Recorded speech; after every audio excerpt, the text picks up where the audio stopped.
اللہ اور اس رسول نے کہا ہے اس مہینے روزہ رکھو۔ جب تک آدمی حاکم کو نہ جانے حکم کو نہیں جانتا، جب تک تمہیں کہنے والے کی طاقت کا نہیں پتا تم اس کی بات کو ہوا میں اڑا دو گے۔ ظفر عباس جہاں رہا تھا ایس ایس پی، میرا سینٹرل ماڈل اسکول کا ساتھی تھا، تو عبد الخالق بھی یہاں اے ایس پی رہ کے چلا گیا تھا کوئٹہ، وہاں ایس ایس پی بن گیا، پھر 3 چلے کے لیے آ گیا۔ تو وہ فیصلہ آباد آیا تو میں نے اس سے کہا یار ظفر عباس میرا کلاس فیلو، میرا ہاسٹل اسی کٹھے پڑھے ہیں، چلو ہمیں ملیے۔ وہ کہنے لگا میرا بیچ میٹ ہے، چلو ملتے ہیں۔ اسی تو میں گئے، سامنے پولیس لائن کا دروازہ، جون کا مہینہ، ابراہیم مسجد تو نکلے، سامنے دروازہ وہ بند ہوتا ہے، پولیس واسطے ہوتا ہے، اتنے سپاہی کھلوتا ہے۔ دوسرا دروازہ وہ زرعی یونیورسٹی کراس کر کے عام دروازہ، تو اس ویکھیا ہو سکے 2 صوفی آ رہے ہیں، یہ کی کر سکتے ہیں۔ تو ہم پہنچے تو عبد الخالق نے کہا اے بھائی دروازہ تو کھولو۔ اتوں آؤ، انہوں کی پتہ ہے بلا ایس ایس پی کھلوتے ہے، اس نے کہا صوفی صاحب ہے، کہنے لگے بھائی گرمی بہت ہے، تیری بڑی مہربانی دروازہ کھول دے۔ صوفی صاحب اتوں آؤ۔ پھر اس نے تیسری دفعہ کہا بھائی مہربانی کر دے بہت گرمی ہے، کہ ایک تو تسی مولوی جڑے ہو نا بڑے ضدی ہوں، سوندے نہیں ہو، اب دیکھنا تالا لگ گیا ہے، میرے کو تو چابی کوئی نہیں، چابی کوئی نہیں۔ پھر وہ مجبور ہو گیا، اس نے کہا میں عبد الخالق ہوں، یہ حالے انہوں گئے کو 4 مہینے ہوئے ہیں فیصلہ آباد ہوں، جو ساتھ ہے عبد الخالق تو سر تو پیر کمبی جامن، کدی ادھر ڈھوے کدی ادھر ڈھوے، چونکہ انہوں پتا ہے ایس ایس پی منو ڈسمس بھی کر سکتا ہے۔ جس نے انہوں پتہ لگ گیا کہ یہ صوفی نہیں ہے، یہ ایس ایس پی ہے، اس جگہ حال ہو مر گیا۔ یہ تبدیلی کیسے آئی؟ حاکم کی طاقت کا پتہ چلا۔ آج لوگ سردیاں روزے کیوں چھوڑ رہے ہیں؟ حاکم کی طاقت کا پتہ کوئی نہیں۔ کس نے کہا ہے روزہ رکھو؟ کون کہہ رہا ہے تراویح پڑھو؟ کون کہہ رہا ہے زبان کا روزہ نہیں ہے، پورے جسم کا روزہ ہے؟ وہ اللہ اس کا رسول ہے۔ ایک چھوٹے سے افسر سپاہی کو گھما کے رکھ دیا۔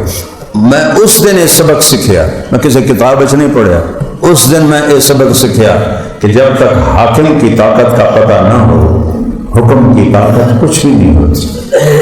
حاکم کی طاقت کا پتہ ہو تو حکم کے سامنے آدمی خود جھک جاتا ہے۔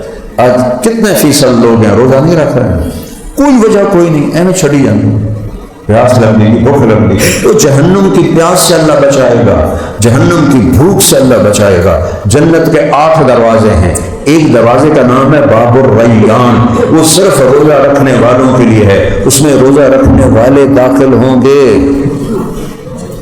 اور میں قربان جاؤں، اللہ کہتا ہے روزہ میرے لیے ہے۔ یہ جو میں بیان کر رہا ہوں یہ کسی رام داس سے کر رہا ہوں، اللہ کے لیے کر رہا ہوں۔ آپ کیوں بیٹھے ہوئے ہیں؟ اللہ کے لیے بیٹھے ہوئے ہیں۔ ہر نیک عمل ہم اللہ کے لیے کرتے ہیں، پر اللہ نے روزے کو ایسے پن پوائنٹ کیا، روزہ میرے لیے ہے۔ کس وجہ سے؟ کہ کسی نے پتا ہے میرا، تمہیں پتا ہے میرا روزہ ہے؟ گھر 2 پراٹھے کھا کے نکلا تھا کہ روزہ بڑا لگ جاتا ہے، تو ہم کو پتہ لگا نا۔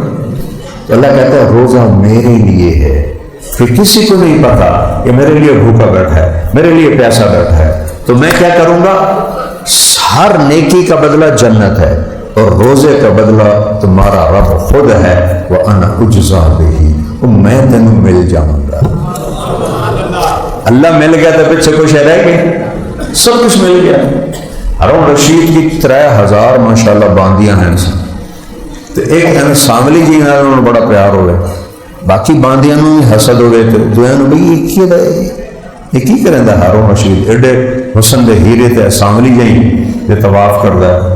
ایک دن دربار لگا ہوا تھا، تو ہارون نے کہا ہارون رشید بنو عباس کا حکمران، دنیا کا اپنے وقت کا سب سے بڑا بادشاہ، جو جس چیز پہ ہاتھ رکھے گا اس کی، اس لڑکی کا نام تھا خالصہ، سامنے رہتی، سارے دوڑے کو ایدے کو ایدے کو ایدے کو ایدے، وہ کھلوتی رہی، جسے سارے نے مل لیں اپنی اپنی، تو ہارون کہنے لگا تو کیوں نہیں کسی چیز کو پسند کرتی؟ انہوں نے کہا میں پہلے گارنٹی چاہتی ہوں کہ جس پہ ہاتھ رکھوں مجھے ملے۔ اس نے کہا ہم بادشاہ ہیں، جو کہتے ہیں پورا کرتے ہیں۔ وہ آگے بڑھی اور ہارون کے کندھے پہ ہاتھ رکھ، اگر تو میرا ہے تو یہ سب کچھ میرا ہے۔ روزہ اللہ کہتا ہے میں مل جاتا ہوں، میں روزے کا بدلہ ہوں، جنت شے کوئی نہیں اگر اللہ میرا بن جاوے۔ ان وجدتنی وجدت کل شے وان فتنی فاتک کل شے۔ اور میرے بندے میں ملا تجھے سب کچھ مل گیا، میں نہ ملا تجھے کچھ نہ ملا۔ روزہ ایسا عمل ہے کہ اس پہ اللہ ملتا ہے۔ پھر میرے نبی نے فرمایا ایک عمل ایسا ہے جس کی جزا واجب ہے، جو کلمہ پڑھ کے مر گیا جنت واجب ہے۔ دوسرا عمل جو شرک کافر ہو کے مر گیا دوزخ واجب ہے۔ دو عمل ایسے ہیں جن کی جزا برابر برابر ہے۔ نیکی کا ارادہ کیا نیکی لکھی جائے گی، گناہ کا ارادہ کیا گناہ نہیں لکھا جائے گا، کرے گا تو ایک گناہ لکھا جائے گا برابر سبب۔ ایک عمل ایسا ہے جس کا اجر 10 گنا سے لے کر 700 گنا تک ہے، وہ اللہ کے نام پہ جو تم خرچ کرتے ہو 1 روپیہ وہ 700 گنا تک اللہ اس کو بڑھا دیتا ہے۔ اور یہاں رمضان میں نفل فرض بن جاتا ہے، فرض 70 فرض، یہ بھی میرے نبی کے طفیل ہمیں سہولت ملی ہے۔ جب آپ 4 فرض پڑھتے ہیں تو آپ 2800 فرض پڑھتے ہیں۔ ابھی 2 فرض جمعہ پڑھیں گے تو 1400 فرض کا ہمیں اجر ملے گا، سنتیں پڑھیں گے 4 فرض کا اجر ملے گا، کسی کو افطاری کرائیں گے فرض روزے کا اجر ملے گا، تلاوت کریں گے ذکر کریں گے، ہر شے فرض۔ اور مولا علی نے فرمایا کہ فرض اور نفل میں اتنا فرق ہے کہ آج ایک فرض روزہ جان بوجھ کے چھوڑ دے، پھر اس کی قضا رکھتے رکھتے رکھتے رکھتے قیامت تک روزے رکھتا جائے زندہ رہے، ایک روزے کا بدلہ نہیں ہو سکتا۔ فرض اور نفل میں اتنا فرق ہے۔ کیوں نہیں روزے رکھ رہے؟ کہ اس اللہ کا نہیں پتا جو کہہ رہا ہے رکھو، اس نبی کا نہیں پتا جو کہہ رہا ہے رکھو۔ میرے نبی نے 9 رمضان دیکھے، 9 رمضان، گرمیوں کے نہیں تھے، اچھے موسم کے تھے، 9 رمضان دیکھے میرے نبی نے۔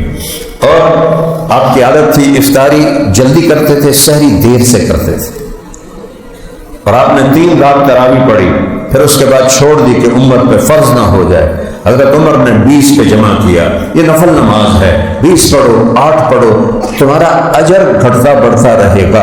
8 پڑھ کے تسی گھر جاتے اے موبائل ہی تو دیکھنا ہے اور کی کسی دیکھنا ہے، تو اس کی جگہ 12 رکعت اور پڑھ لو۔ ہر سجدے پہ 1500 نیکی لکھی جاتی ہے، ہر سجدے پر 1500 نیکی، 15 چوکی 60 ہے۔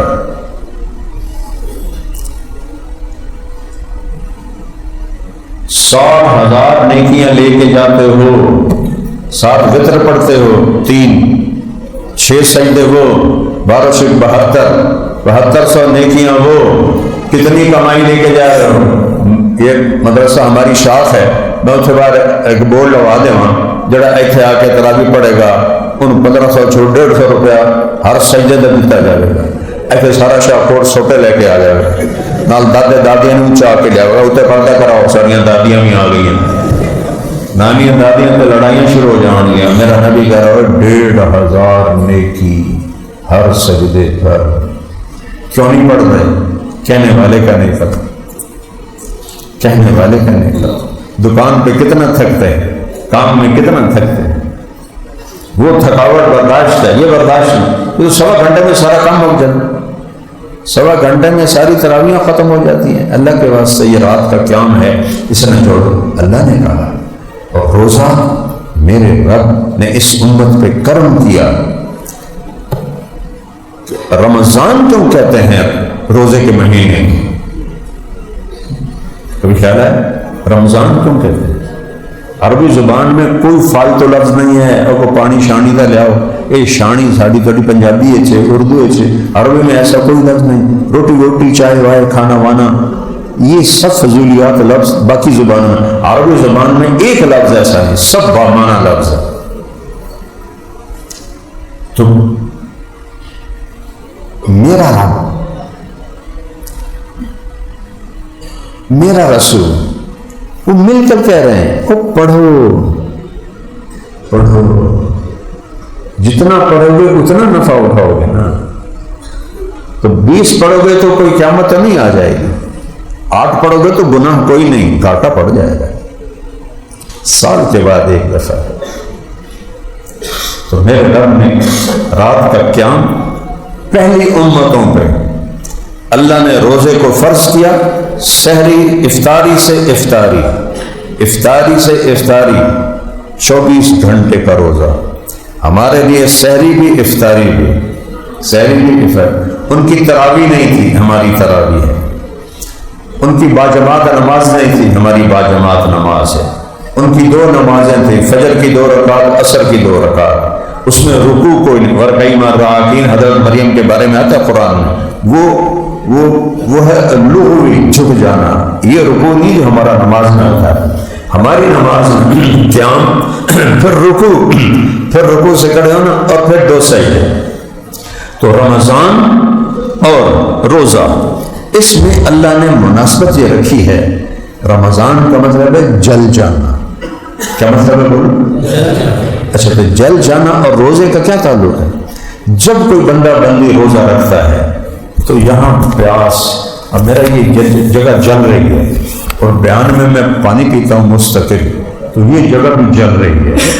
یہ جو ایک جلن پیدا ہوتی ہے، اس میں اللہ ایمان والوں کے گناہوں کو ڈالتا ہے اور جلا دیتا ہے، ڈالتا ہے اور جلا دیتا ہے.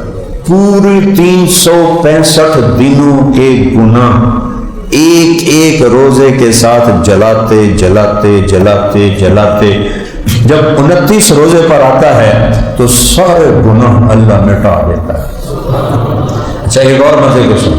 مہینہ 29 کا آئے تو بھی ہمارے روزے 30 لکھے جاتے ہیں، کیونکہ ہم نے تو 30 کی نیت کی تھی. 30 کا آئے تو بھی 30 اور 29 کا آئے تو بھی 30. اور اللہ تعالیٰ کی طرف سے پہلے آسمان پہ اللہ کا عرش ہے اور اللہ کی طرف سے فرشتہ اعلان کر رہا ہے، کوئی مانگنے والا آؤ، کوئی بخشش والا آؤ، کوئی رزق والا آؤ، کوئی صحت والا آؤ، کوئی مسئلے میں پھنسا آؤ. ایک فرشتہ اعلان کرتا ہے نیکی کرنے والے شاباش ہمت کر. دوسرا فرشتہ اعلان کرتا ہے گناہ کرنے والے اکثر اکثر اکثر پیچھے ہٹ جا، پیچھے ہٹ جا، بس کر بس کر، توبہ کر توبہ کر. پورا مہینہ یہ اعلان چلتا رہتا ہے. اور عید کی رات اللہ فرماتا ہے میرے بندوں نے دن کے روزے اور رات کے قیام کے پر مجھے خوش کر دیا، میں نے ان کے سب گناہ معاف کر دیا. عید کی نماز 2 عیدیں ہمیں ملی، کسی امت کو عید کی نماز نہیں ملی، ہمیں 2 عیدیں ملی. اور پھر 4 آدمیوں کی بخشش نہیں ہوتی. بخشش نہیں ہونے کا مطلب ہے پینڈنگ ہو جاتی ہے، پینڈنگ. 4 آدمی ان کی بخشش پینڈنگ ہو جاتی ہے. یہ نہیں کہتا اللہ کہ بالکل نہیں بخشوں گا، کہتا یہ چھوڑ دیں تو بخش دوں گا. پہلا شراب پینے والا، اس کی بخشش نہیں ہوتی. دوسرا ماں باپ کو ذلیل کرنے والا. نافرمانی چھوٹی موٹی ہر اولاد سے ہو جاتی ہے. اس کے لیے عجب لفظ ہے قرآن حدیث میں، اقا والدین. حقوق پتہ کیا کہتے ہیں؟ اگر کو صحیح سلامت ہے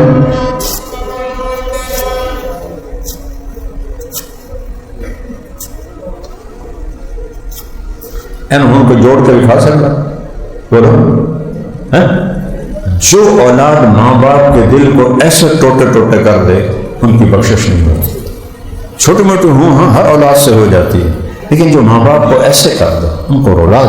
میرے پاس میرے پڑوسی ذمہ دار آئے، ہمارے ان سے روزادے کے تعلق. مجھے کہنے کا مولوی صاحب میرا پوترا اگ سڑدا پہ ہوگا، میں دعا نہ کر سکتا اللہ نے بچا.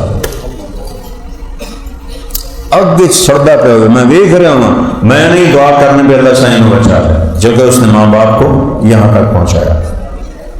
تو جو ماں باپ کو اس طرح دکھ دیتا ہے اس کی بخشش نہیں ہوتی. تیسرا، جو ماں اور باپ کی طرف سے رشتے بنتے ہیں، بھائی بہن ماموں خالہ دادا دادی نانا نانی چاچے چاچیاں، ان سے جو لڑائیاں لڑتا ہے اور مقدمے بازیاں کرتا ہے اور جھوٹے مقدمے، اس کی بخشش نہیں ہوتی.